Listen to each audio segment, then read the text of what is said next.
የተወደዳችሁ የፈታ ዴይሊ ቤተሰቦች ከልብ የመነጨ ሰላምታችን በያላችሁበት ይድረሳችሁ። ለተቀዳሚ ሰዓቱን መረጃ ይዘን ተገኝተናል። ለእናንተ ይመጥናሉ ብለን ከመራረጥናቸው መካከል በቅድሚያ እናስተዋውቅ። በትላንትናው ዕለት ከተሰማው የባህር በር የድጋፍ መግለጫ በኋላ ገዢው ብልጽግና ፓርቲ ድምፁን አሰምቷል። ብልጽግና የባህር በርን በተመለከተ ለዓለም አቀፉ ማህበረሰብ ይፋዊ አቋሜ ይህ ነው ያለበትን መልእክት ሰዷል። ጥንቅራችን መረጃውን ያደርሳል። የሱዳን ጦር በሱዳን የኃይል ሚዛን የሚቀይር ከፍተኛ ትጥቅ ሊታጠቅ መሆኑ ተሰማ።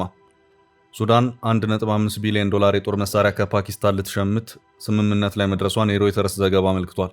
ከትጥቅ ሸመታው ጀርባ ሳውዲ መኖሯም ተገልጿል። ጉዳዩን የምንመለከት ይሆናል። በአዲስ አበባ ከጠቅላይ ሚኒስትር አብይ አህመድ ጋር የመከሩት ሚኒስትር ተጠባቂ ጉዞአቸውን ሰርዘዋል። ከፍተኛ ሚኒስትሩ ጉዞአቸውን የሰረዙት በከባድ የደህንነት ስጋት መሆኑ ተሰምቷል።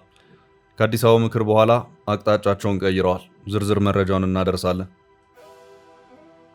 የብሪክስ አባል ሀገራት በሚሳተፉበት የደቡብ አፍሪካ የጦር ልምምድ ላይ የድርጅቱ አባል የሆነችው የኢትዮጵያ ተሳትፎ ታውቋል። የደቡብ አፍሪካውን ምክትል መከላከያ ሚኒስትር ዋቢ ያደረገው የቱርኩ ዜና ወኪል ያለው ነገር አለ። በጥንቅራችን ተካቷል። በአሜሪካ ጥብቅ የኢሚግሬሽን ቁጥጥር ዘመቻ በተከፈተበት ግዛት ኢትዮጵያውያን ኢላማ መሆናቸው ተሰምቷል። ኢትዮጵያውያኑ እየታሰሩ ያሉት ከመንገድ ላይና ከስራ ቦታም ጭምር ነው። መረጃው ዝርዝር አለው። በፕሮፌሰር መረራ ጉዲና በሚመራውና አቶ ጀዋር መሐመድ ምክትል ሊቀመንበር ከሆኑበት የኦሮሞ ፌዴራሊስት ኮንግረስ ፓርቲ ኦፌኮ የወጡት አመራሮች ሌላ አዲስ ፓርቲ በማቋቋም ሂደት ላይ ነን ሲሉ አስታውቀዋል። አባልና አመራር ስለሆኑበት ፓርቲ አቶ ጀዋር መሐመድ የሚያሉት ነገር አለ። በዕለት የወጡትን መረጃዎች አካቶ ጥንቅራችን ላይ ያደርሳችሁ ይዞታል። ዓለምን በእጅጉ ያነጋገረው የቬኔዙዌላ የአሜሪካ ዘመቻን በተመለከተ አዳዲስ መረጃዎች ተሰምተዋል። የወታደራዊ ተንታኞች በታሪክ እጅግ ስኬታማ ባሉት ዘመቻው ፕሬዚዳንት ማዱሮ ተይዘው ወደ አሜሪካ መወሰዳቸው ይታወሳል። ማዱሮን ያስበላቸው የራሳቸው ቅርብ ሰው መሆኑን አሁን የተነገረው። ዘመቻው 1 ወር ከእቅድ እስከ አፈጻጸም ጊዜ ሲኖረው ዋሽንግተን በሚስጥር በማዱሮ አስተዳደር ውስጥ ካሉት ጋር ስለ ሽግግር ጉዳይ ከዘመቻው በፊት መምከሯ ተሰምቷል። መረጃውን ከጥንቅራችን ያገኙታል። እስከ ፍጻሜ አብራችሁን ቆዩ። የምንለቃቸው ዕለታዊ ትኩስ ዜናዎች እንዲደርሷችሁ ላይክ፣ ሼር፣ ሰብስክራይብ ማድረግ እንዳትረሱ።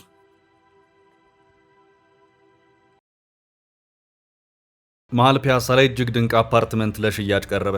የአማና ትሬዲንግ እህት ኩባንያ ከሆነው ሜሪት ሪል ስቴት በመሃል ፒያሳ ወዳጅነት ፓርክ አጠገብ በፖስቴሽን ቴክኖሎጂ እያስገነባናቸው የሚገኙ አፓርትመንቶችም ለሽያጭ አቀረብንላችሁ። ባለ 1 መኝታ ከ500,000 ጀምሮ፣ ባለ 2 መኝታ ከ840,000 ጀምሮ፣ ባለ 3 መኝታ ከ1.2 ሚሊዮን ብር በ10% ቅድመ ክፍያና ከረጅም ጊዜ የባንክ ብድር ጋር አቀረብንላችሁ። ለአጭር ጊዜ የሚቆይ እስከ 35% የሚደርስ ዳጎስ ያለ ቅናሽ የተዘጋጀ ሲሆን ባሉበት ሆኖ በዲኤችኤል ይጨርሱ። አሁኑን ይደውሉ። ለበለጠ መረጃ 0971 99171።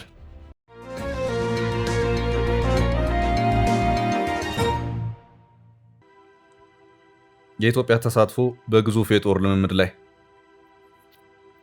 የብሪክስ አባል ሀገራት በሚሳተፉበት የደቡብ አፍሪካ የጦር ልምምድ ላይ የድርጅቱ አባል የሆነችው የኢትዮጵያ ተሳትፎ ተለየ። የጦር ልምምዱ ጠንከርና ገዘፍ ካሉት የዓለማችን የጦር ልምምዶች አንዱ ሆኗል። በትላንትናው ዕለት በተጀመረውና እስከ መጪው ጥር 8 ቀን 2018 ዓ.ም ወይም እስከ ጃንዋሪ 16 ቀን 2026 ድረስ በሚቀጥለው የደቡብ አፍሪካው የጆሃንስበርግ የጦር ልምምድ ላይ ቻይና በመሪነት እየተሳተፈች ሲሆን ሩሲያ፣ ኢራን እና ደቡብ አፍሪካ የልምምዱ አካል መሆናቸውን እየወጡ ያሉ ዘገባዎች አመልክተዋል። በዚህ የብሪክስ አባል ሀገራት የጦር ልምምድ ዙሪያ ማብራሪያቸውን የሰጡት የደቡብ አፍሪካው ምክትል መከላከያ ሚኒስትር ባንቱ ሆልሜሳ በሰጡት ማብራሪያ ቻይና፣ ሩሲያ፣ ደቡብ አፍሪካ፣ የተባበሩት አረብ ኤምሬትስ እና ኢራን ቀጥተኛ ወታደራዊ ልምምዱ አካል ሲሆኑ ኢትዮጵያ፣ ኢንዶኔዥያ እና ብራዚል ደግሞ በታዛቢነት ደረጃ ልምምዱን እየተከታተሉ መሆኑን እንደገለጹም የቱርኩ የአናዶሉ ዜና ወኪል አስታውቋል። የዚህ የጦር ልምምድ ዋነኛ ዓላማም የባህር ደህንነትን ለመጠበቅ ነው ተብሏል። የደቡብ አፍሪካ መከላከያ ሚኒስቴር ይህ የጋራ የጦር ልምምድ ለመርከቦች ጉዞ ደህንነትና ለጋራ ወዳጅነት ነው ሲል አስታውቋል። ብሪክስ በሁለት ደረጃ ተከፍሎ ሊታይ የሚችል ስብስብ ነው። እሱም ብሪክስ እና ብሪክስ ፕላስ በሚል ተለይቶ የሚቀመጥ ነው። ብሪክስን የመሰረቱት መስራች ሀገራት ማለትም ብራዚል፣ ሩሲያ፣ ህንድ፣ ቻይና እና ደቡብ አፍሪካ የየራሳቸውን መጠሪያ እንግሊዝኛ የመጀመሪያ ፊደል በመውሰድ ስያሜውን ሰጥተዋል። ከዚያም ከነሱ በተጨማሪ ሌሎች ሀገራትን ለመጨመር ሲያስቡ ደግሞ ብሪክስ ፕላስ የሚለውን ስያሜ በመስጠት ተጨማሪ አባል ሀገራትን ያካተቱበት ሁኔታ ታይቷል። ብሪክስ ፕላስ በሚለው የአዳዲስ አባል ሀገራትን የማካተት ሂደት ውስጥ ኢትዮጵያን ጨምሮ ግብጽ፣ የተባበሩት አረብ ኤምሬት፣ ሳውዲ አረቢያ፣ ኢራን እና ኢንዶኔዥያ የተካተቱበት ሁኔታ ታይቷል። ኢትዮጵያ ከኤርትራ መገንጠል ጋር በተያያዘ ከባህር በር ውጭ ከሆነች 3 አስርት ዓመታት ያለፉ ሲሆን ከተወሰኑ ጊዜያት ወዲህ ደግሞ ወደ ባህር በር መመለስ አለብኝ በማለት የባህር ኃይልን ከማደራጀት ባለፈ ጥያቄዎችንም እያቀረበች ትገኛለች። የባህር ኃይሉን ዳግም በማደራጀቱ በኩል ፈረንሳይ የተወሰኑ የድጋፍ እንቅስቃሴዎችን አድርጋ የነበረ መሆኑ የሚታወስ ነው።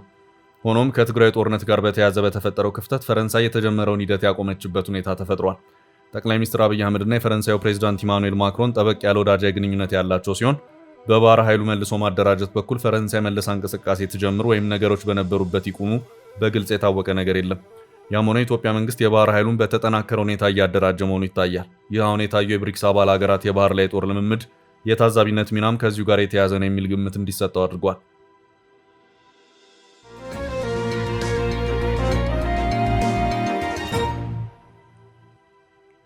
ወደ ቀጣይ ርዕሳችን አለፍን። የጠቅላዩ እንግዳ ያልተጠበቀ ውሳኔ። በአዲስ አበባ ከጠቅላይ ሚኒስትር አብይ አህመድ ጋር የመከሩት ሚኒስትር ተጠባቂ ጉዟቸውን ሰርዘዋል። ከፍተኛ ሚኒስትሩ ጉዟቸውን የሰረዙት በከባድ የደህንነት ስጋት መሆኑ ተሰምቷል። ከአዲስ አበባው ምክር በኋላ አቅጣጫቸውን ቀይረዋል። የአውሮፓውያን 2026 የመጀመሪያ ጉብኝታቸውን በአፍሪካ ያደረጉት የቻይና የውጭ ጉዳይ ሚኒስትር ዋንግ ይ ለ2 ቀናት ይፋዊ ጉብኝት ሐሙስ ታህሳስ 30 2018 ዓ.ም ኢትዮጵያ መግባታቸው ይታወቃል። በትላንትናው ዕለት ጉብኝታቸውን ማጠናቀቃቸውን ተከትሎ ከ40 ዓመታት በኋላ ለመጀመሪያ ጊዜ ወደ ሶማሊያ ያደርጉታል የተባለው ተጠባቂ ጉዞ ከፍተኛ ትኩረት አግኝቶ ነበር። እንደ ሮይተርስ ዘገባ የቻይና የውጭ ጉዳይ ሚኒስትር ዋንግ ይ ሶማሊያ ሞቃዲሾ የነበራቸውን ቀጠሮ ሰርዘው ወደ ታንዛኒያ አምርተዋል። የውጭ ጉዳይ ሚኒስትሩ ወደ ሞቃዲሾ ሳይጓዙ የቀሩት በደህንነት ስጋት መሆኑ ተመልክቷል። ይህም ለሶማሊያ መንግስት ትልቅ የዲፕሎማሲ ኪሳራ መሆኑን የተገለጸው። ሶማሊያ እንደ ግዛቷ አካል የምታያት ሶማሊላንድ የእስራኤል ውጭ ጉዳይ ሚኒስትርን ተቀብላ ባነጋገረችበት የተሰረዘው ጉዞ ሞቃዲሾን ጭንቅ ውስጥ የከተተ ሆኗል። በተለይም የቻይና ወደ ሶማሊያ መቅረብ ከታይዋን ውዝግብ ጋር በተያያዘ ለሶማሊያ ዲፕሎማሲ ከፍተኛ አንድምታ እንደነበረው ዘገባዎች ያመለክታሉ።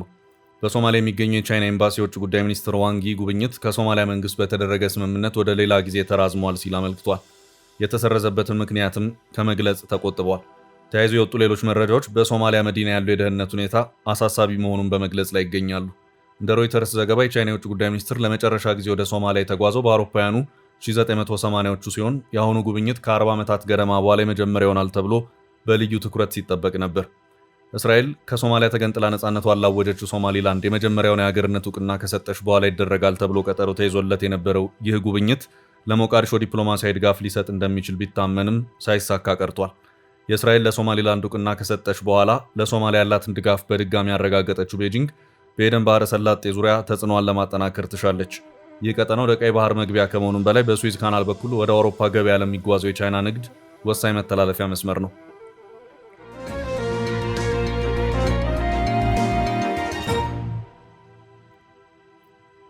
ወደ ቀጣይ ርዕስ አለፍን። ከነ ጀዋር የወጣው አዲሱ ፓርቲ።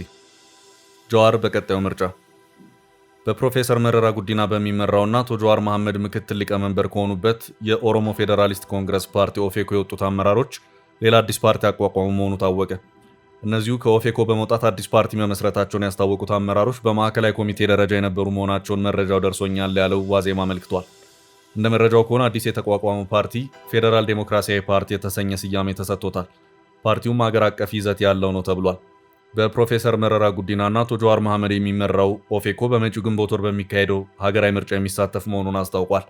ፓርቲው በአዲስ አበባና በተወሰኑ የምርጫ ክልሎች ብቻ ለመሳተፍ የወሰነው የፓርቲዎች የምዝገባ አዋጅ በሁለት ተከታታይ ምርጫዎች ያልተሳተፈ ፓርቲ ሕጋዊ ሰውነቱን ይነጠቃል ስለሚል ብቻ እንደሆነ የገለጸበት ሁኔታ እንደነበር የሚታወስ ነው። ከከፍተኛ አመራሮቹ መካከል አቶ ጀዋር መሐመድና አቶ በቀለ ገርባ ከሀገር ወጥተዋል። አቶ በቀለ ገርባ የፓርቲ ፖለቲካ በቃኝ በሚል ራሳቸውን ያሰናበቱ ሲሆን አቶ ጀዋር መሐመድ ግን ዛሬም በኦፌኮ አመራርነትና አባልነት ውስጥ አለውበት በማለት ከሰሞኑ የቢቢሲ ኦሮምኛው ክፍል ጋር ባደረጉት ቆይታ ተናግረዋል። ከኦፌኮ በመውጣት የራሳችንን ፓርቲ አቋቁመናል ያሉት የቀድሞዎቹ የማዕከላዊ ኮሚቴ አባላት የመሰረቱት ፌዴራል ዴሞክራሲያዊ ፓርቲ የተሰኘ ሀገራዊ ፖለቲካ ድርጅት ገና በምስረታ ሂደት ላይ መሆኑን የመረጃው ምንጭ የሆነው ዋዜማ አመልክቷል። ከኢትዮጵያ ብሔራዊ ምርጫ ቦርድ የምዝገባ ፍቃድ ለማግኘት ማሟላት ያለበትን የ10,000 አባላት ፊርማ የማሰባሰብ ስራ እያጠናቀቀ መሆኑን በዘገባው ተመላክቷል።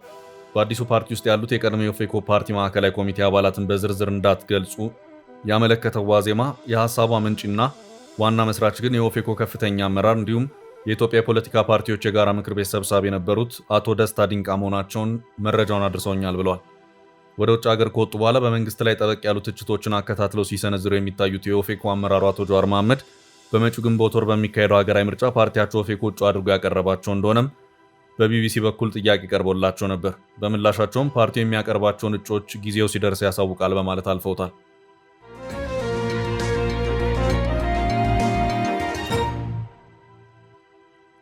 በቀጣይ ርዕሳችን በአሜሪካ ላሉ ኢትዮጵያውያን የተላለፈው ማስጠንቀቂያ። በአሜሪካ ጥብቅ የኢሚግሬሽን ቁጥጥር ዘመቻ በተከፈተበት ግዛት ኢትዮጵያውያን ኢላማ መሆናቸው ተሰምቷል። ኢትዮጵያውያኑ እየታሰሩ ያሉት ከመንገድ ላይና ከስራ ቦታ ጭምር ነው። በአሜሪካ የኢትዮጵያውያንን ማህበረሰብ ጉዳይ እየተከታተሉ መረጃ የሚያቀርቡት ጠበቃ ሙሉ ዓለም ጌታቸው በድንበር የገቡና ምንም አይነት የወንጀል ሪከርድ የሌለባቸው ኢትዮጵያውያን ከሚኒሶታ እየተያዙ ታስረው ወደ ቴክሳስ እና ሉዚያና እየተወሰዱ እንደሚገኙ ገልጸዋል። ይህም ከመንገድ ላይና ከስራ ቦታ ጭምር መሆኑን ጠበቃው አመልክተዋል። ኢትዮጵያውያኑ ራሳቸውን እንዲጠብቁ ማሳሰቢያ ተሰጥቷል። በሶማሊያ ስደተኞች ጋር በተያያዘ እየተነሳው ባለው የማጭበርበር ክስ በሚኒሶታ ከፍተኛ ዘመቻ መከፈቱ ነው የተመላከተው። በሚኒያፖሊስ ከተማ አዳዲስ የጸጥታ ኃይሎች መሰማራታቸው ተመልክቷል። በአሁኑ ወቅት በከተማዋ ከ2000 በላይ ፌዴራል ኃይሎች በስምሪት ላይ ይገኛሉ። አዲስ 1000 ወኪሎች ሊጨመር መሆኑ የተገለጸ ሲሆን በከተማው የሚንቀሳቀሰው የፌዴራል ኃይል አይስን ጨምሮ ቁጥሩ ወደ 3000 ከፍ ይላል ሲል ፎክስ ኒውስ ዘግቧል። ይህም የአሜሪካ ሀገር ውስጥ ኢሚግሬሽን ቢሮ ትኩረቱን በሚኒያፖሊስ ሴንት ፖል አካባቢ ላይ ማድረጉን ያሳያል ተብሏል። የስምሪቱ ዋና ዓላማ ከሶማሊያዊ ስደተኞች ማህበረሰብ ጋር በተያያዘ የተገኘውን ሰፊ የማጭበርበር ወንጀል መመርመርና ተጠርጣሪዎችን በቁጥጥር ስር መዋል እንደሆነ ተገልጿል። የድንበር ጠባቂ ኃይሎች ወደ ስፍራው መግባት የሀገር ውስጥ ደህንነት መርማሪዎች በምርመራ ስራው ላይ ብቻ እንዲያተኩሩ ድል እንደሚፈጥርላቸው ነው የተገለጸው።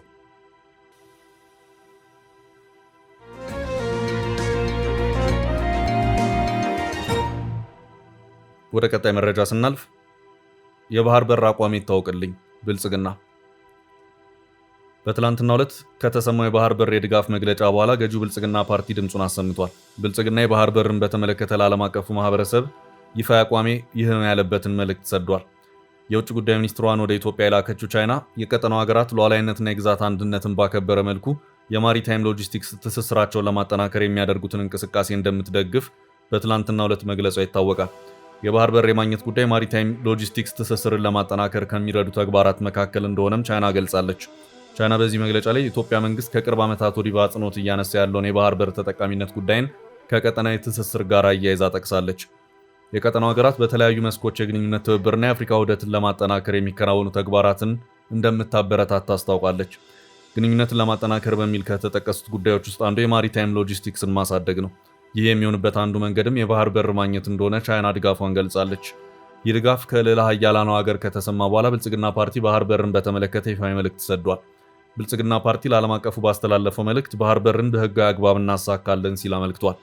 ብልጽግና በዚሁ መግለጫ የኢትዮጵያ የባህር በር ጥያቄ በዓለም አቀፍ ህግ መሰረት የተመሰረተ ነው ሲል ገልጿል። ይህም ወደብ ለሌላቸው መንግስታት ፍትሐዊ የባህር ተደራሽነት መብት እውቅና ይሰጣል ሲል አክሏል። በዲፕሎማሲና በመተባበር የኢትዮጵያ አቋም ህጋዊ፣ በመርህ ላይ የተመሰረተና ከዓለም አቀፍ የህግ ስርዓት ጋር ሙሉ በሙሉ የተጣጣመ ነው ሲል ፓርቲው አጽንኦት ሰጥቷል። በሌላ በኩል ኤርትራ በበኩሏ የኢትዮጵያ መንግስት የባህር በር ፍላጎትና የተሰነዘሩት ውንጀላዎች የጦር መስበቅ እንቅስቃሴዎች እንደሆኑ ትገልጻለች። የአዲስ አበባ የባህር በር የማግኘት እንቅስቃሴ ሀገሪቱን ሉዓላዊነት የሚዳፈር እንደሆነም ታነሳለች። በኤርትራ ስር ከሚገኙ ወደቦች አንዱ የሆነውና ለኢትዮጵያ በቅርብ ርቀት ላይ የሚገኘው የአሰብ ወደብ ከኢትዮጵያ ድንበር 60 ኪሎ ሜትር ብቻ የሚርቅ ነው። ኤርትራ ነፃነቷን ያወጀችው በ1985 ዓ.ም ሲሆን ከዚያን ጊዜ ጀምሮ ኢትዮጵያ ወደብ አልባ ሆና ቀርታለች። በሁለቱ ሀገራት መካከል በድንበር ይገባኛል ውዝግብ ምክንያት ከ1990 እስከ 1992 ዓ.ም ድረስ ጦርነት ተካሂዶ ወደ 100 ሺህ የሚጠጉ ሰዎች ሞተዋል። የባህር በር የሌላት ኢትዮጵያ የቀይ ባህር ወደብ የማግኘት ጥያቄ ማቅረቧን ተከትሎ ጦርነት በማንኛውም ጊዜ ሊቀሰቀስ ይችላል የሚለው ስጋት እየጨመረ መጥቷል።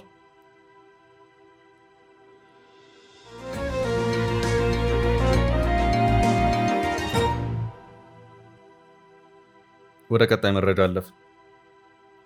አልቡርሃን ጦራቸውን እስከ አፍንጫው ሊያስታጥቁ ነው። የሱዳን የ1.5 ቢሊዮን የጦር መሳሪያ ስምምነት።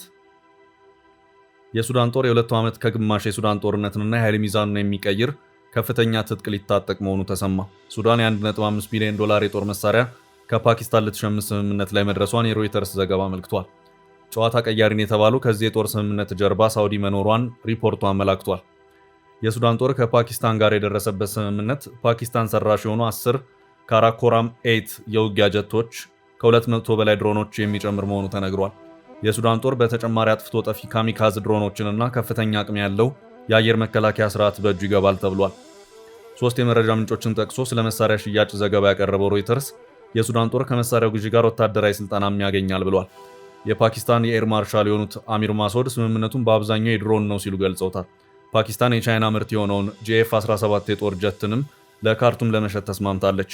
$1.5 ቢሊዮን የሚያወጣው የጦር ሽያጭ ስምምነት የጊዜ ሰሌዳውን በተመለከተ ግን መረጃ አልተሰጠም። ከፓኪስታን መከላከያ በኩል በጉዳዩ ላይ አስተያየት ለማግኘት አለመቻሉንም ሮይተርስ ዘግቧል። የጦር መሳሪያ ግዢው ግን መጠኑ ከፍተኛና በሱዳን ጦርነት የአልቡርሃን ሰራዊት ብልጫ ሊያላብሰው ስለመቻሉ ተገምቷል። የሱዳን ጦር በተደጋጋሚ ፈጥኖ ደራሽ ኃይሎች በማስታጠቅ የተባበሩት ኤምሬትስን የሚወነጅል ሲሆን በአሁኑ ላይ ጦሩ ራሱን ለማስታጠቅ ከሳውዲ የፋይናንስ ፈንድ ማግኘቱን የተነገረው። የመረጃ ምንጮች ለሱዳን ጦር ከፓኪስታን መሳሪያ የሚሸመተው በሳውዲ ገንዘብ መሆኑ ተገልጿል። ሳውዲ ስምምነቱ እንዲሳካ ከማደራደር አልፋ ስፖንሰር የማድረግ ሚና እንዳላት ምንጮች ለሮይተርስ ገልጸዋል። ሳውዲና ኤምሬት በየመን ከሰሞኑ ያላቸው ዝግብ ወደ ግልጽ መገፋፋት ያመራ መካረሩን ተከትሎ ይሄ መሰማቱ ጉዳዩ ለሱዳን ብቻ አይደለም አስብሏል። ሳውዲ ራሷ ከፓኪስታን መከላከያ ከ2 እስከ $4 ቢሊዮን መሳሪያ መሸመት ስምምነት እንዳላት ተነግሯል።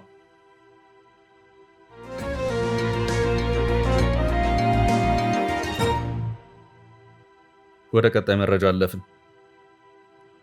ማዱሮን ያስበላቸው አካል ታወቀ። የራሳቸው መንግስት ሳይሸጣቸው አልቀረም። የዘመቻው አዳዲስ ምስጢራት ይፋ ሆኑ። ዓለምን በእጅጉ ያነጋገረው የቬንዙዌላው የአሜሪካ ዘመቻን በተመለከተ አዳዲስ መረጃዎች ተሰምተዋል። የወታደራዊ ተንታኞች እጅግ ስኬታማ ባሉት ዘመቻው ፕሬዝዳንት ማዱሮ ተይዘው ወደ አሜሪካ መወሰዳቸው ይታወሳል። ዘመቻውን ለመከወን ከወታደራዊ ዕቅዱ በላይ ደህንነትና ስለላ ስራው የሚመዝን መሆኑ ሲነገር የሲአይኤ ሰላዮች አሜሪካ በቬንዙዌላ ኤምባሲ አለመኖሩን ተከትሎ ከአንድ ወር በፊት ሰላዮች ወደ አገሪቷ ማስገባታቸውን ዛሬ የወጣ የቢቢሲ አዲስ ዘገባ አመልክቷል። ከማዱሮ መያዝ አንድ ሳምንት በኋላ የወጡት መረጃዎች የማዱሮን እጅ አሳልፎ ለአሜሪካ የሰጠው አካል በገዛ መንግስታቸው ውስጥ የሚገኝ ኃይል ስለመሆኑ ታውቋል። ከወር በፊት ወደ ቬንዙዌላ ማንነታቸውን ደብቆ የገቡት የደህንነት ተቋሙ ሰዎች የማዱሮን ውሎና አዳር መገኛና ማደሪያ የሚያውቁ ሰዎችን መቅጠር መቻላቸውን የተነገረው። ዘመቻው ታሪካዊ ስኬት እንደሆነ ቢነገርም ወታደሮቹ ማዱሮን ለመያዝ ከውስጥ ኃይል የመረጃ ድጋፍና ክህደት ባይኖር አይሳካም ነበር ተብሏል። በተለይ አንድ በማዱሮ ዙሪያ ያለ ቅርብ ሰው ማዱሮን በማስበላት ቁልፍ ሚና መጫወቱን ዘገባው አመልክቷል። የማዱሮ ቅርብና ቁልፍ ሰው የፕሬዝዳንቱን እንቅስቃሴ የተመለከተ መረጃን አሳልፎ መስጠቱን የታወቀው ሲአይኤ ከዘመቻ መልስ ምን አይነት ሽግግር ይኑር በሚለው በርካታ አማራጮችን ቀድሞ ያሰላ ሲሆን ከማዱሮ መልስ አስተዳደራቸው ራሱ ቢቀጥል የተሻለ መሆኑን ወስኗል። ታዲያ ለዚህ መሳካት ፕሬዝዳንቱ ታፍነው ከተወሰዱ በኋላ በቬንዙዌላ መንግስት ውስጥ ምን አይነት እርምጃዎች መወሰድ እንዳለባቸው አካሄዶች ቀድመው ከዘመቻው በፊት ንግግር እንደተደረገባቸው አዲሱ መረጃ ይጠቁማል። በሌላ አነጋገር በቬንዙዌላ መንግስት ውስጥ ያሉ ኃይሎች ማዱሮን ቀድሞ መሸጣቸውን የተጠቆመው። ውስጣዊ ክህደቱ ከማን እንደመጣ ግን መረጃው ታፍኗል። ለዘመቻው ጥቅም ላይ ያሉ ቴክኖሎጂዎችም እስካሁን ድረስ ግራ አጋቢ ናቸው። መላዋ ካራካስ ለዘመቻው ሲባል በተልእኮ ወቅት መብራት እንዲቋረጥ የተደረገበት ቴክኖሎጂ ሚስጥሩ አሁንም እንደተቋጠረ ነው። ሆኖም የአሜሪካ ጦር የሳይበር ክፍል በተልእኮ ቅጽበት የከተማውን የኃይል ስርጭት ያኮላሸ የሳይበር ጥቃት መሰንዘሩ ተሰምቷል። 150 አውሮፕላኖች የሩሲያና የቻይና የራዳር ስርዓቶችን ለማጨናበር ጥቅም ላይ ያዋሉ ሲሆን ማዱሮ የሚገኙበት ካምፕ ላይ ወታደሮች የሰፈሩት በሄሊኮፕተር ስለመሆኑ ሲገለጽ፣ የዘመቻው ስኬት ሌላው ማሳያ ማዱሮ ራሳቸውን ለማስጣል ከምድር ስር ወደ ተሰራው የአደጋ ጊዜ መሸሸጊያ ገብተው በሩን ከመቆለፋቸው በፊት ዴልታ ፎርስ ደርሶ እጃቸው ላይ ካቴና አስገብቶላቸዋል። ሌላው ስለ ዘመቻ የወጣው አዲስ መረጃ የማዱሮ ጠባቂዎች የከበቧቸው የደህንነት ሰዎች ከ80 በመቶ በላይ የውጭ ሀገራት ዜጎች ማለትም የኩባ የደህንነት ባለሙያዎች ሆነው መገኘታቸው ነው። ኩባ ለቀጠናው ሀገራት መሪዎች የደህንነትና ጥበቃ አገልግሎት እንደምትሰጥ የሚናፈሰው መረጃም እውነት መሆኑን የታየው። ማዱሮን ከያዘው ዘመቻ ቀደም ብሎ ዋሽንግተን በጀርባ የግንኙነት መስመሮች ከምክትል ፕሬዝዳንቷ ዴልሲ ሮድሪጌዝ ጋር ስለመነጋገሯ ፍንጭም የሰጠ መረጃ ወጥቷል። ማዱሮን እንዲያዙ መስኮት የከፈቱ በር ገርበብ አድርገው የተቡ ሌሎች የአስተዳደሩ ሰዎች ማንነት ግን ሳይገለጽ ቀርቷል። ውድ ቤተሰቦቻችን ለዛሬ ያዝንላችሁን ርዕሰ ጉዳዮች እዚህ ላይ ቋጨን። ላይክ፣ ሼር እና ኮሜንት በማድረግ ለቻናላችን ድጋፋችሁን መግለጽ እንዳትዘነጉ እያልን ከሌሎች መረጃዎች ጋር ደግመን እስክንገናኝ ቸር ያሰማን ስንል ተሰናበትን።